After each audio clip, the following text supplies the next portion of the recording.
stop on our tour brings us back to the original Orlando park. And it doesn't get any more original than Manta, SeaWorld's most ambitious project yet. An all-new, one-of-a-kind attraction that first puts you face-to-face with some of the world's most fascinating sea creatures. And then takes you for a ride on the belly of the beast. It's a very unique combination of a roller coaster and an aquarium. That we wanted to take the lure of the ocean and we wanted to combine it with the thrill of a ride. You want thrills? How about a roller coaster that's got massive highs? Oh my gosh, we're so high right now. And some mind-bending lows. Manta is the second longest, tallest, and fastest flying coaster in the entire world.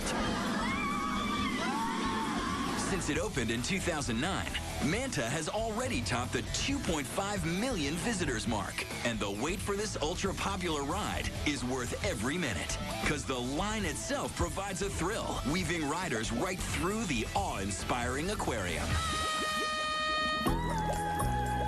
Most lines, you don't see anything in there. It's just really boring and hot. The aquarium is cool. You see all the fishes. There's stingrays everywhere. Our Manta aquarium consists of 10 displays. We probably have close to 3,000 fish, from coral, crabs, and shrimp, to all sorts of colorful schooling fish. Many of Manta's creatures were bred right here at the park. Even the colorful coral is homegrown.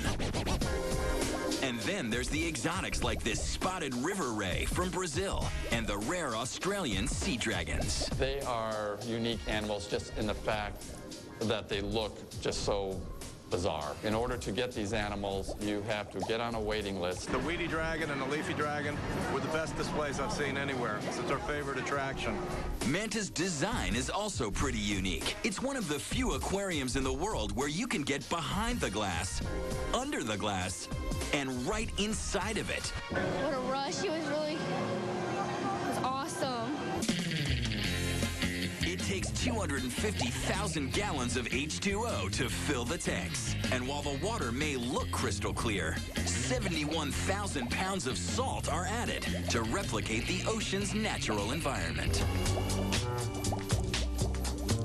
Probably one of the biggest draws is the large ray aquarium. We have just about 100 cow-nose rays in there. We have rays from all over the world. Some of the rays are like this big. I was amazed. There's 20, 30 rays in there, and it really revs you up for what you're about to experience on Manta. You're slowly going from this slow, graceful, calm environment into something that is just going to make your heart pound like it's never pounded before. When you first board Manta, you're thinking you're in for just a regular traditional roller coaster ride. But then the entire seating assembly rotates forward, so now you are face down, you're head first. And that horizontal hang time puts Manta in a unique class of thrill ride. Flying roller coasters make up only 1% of the world's entire coaster population. Going up the first hill makes me nervous because there's no track and you're like, oh my, look at this. That first drop just takes your breath away.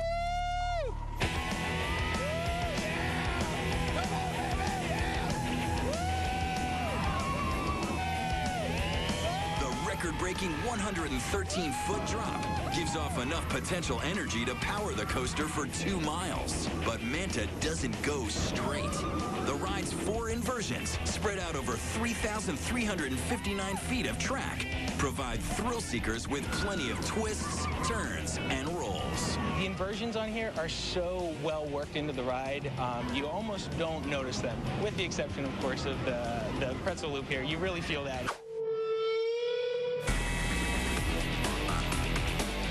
The pretzel loop is unlike any other loop in the world because you enter from the top instead of the bottom, like usual roller coasters. You feel like you're gonna fly out of the seat on Manta a little bit. Because there's so much pressure pushing down on your body, weightlessness on a flying coaster is virtually unheard of.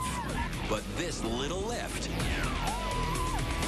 provides enough airtime to scare even the most seasoned riders.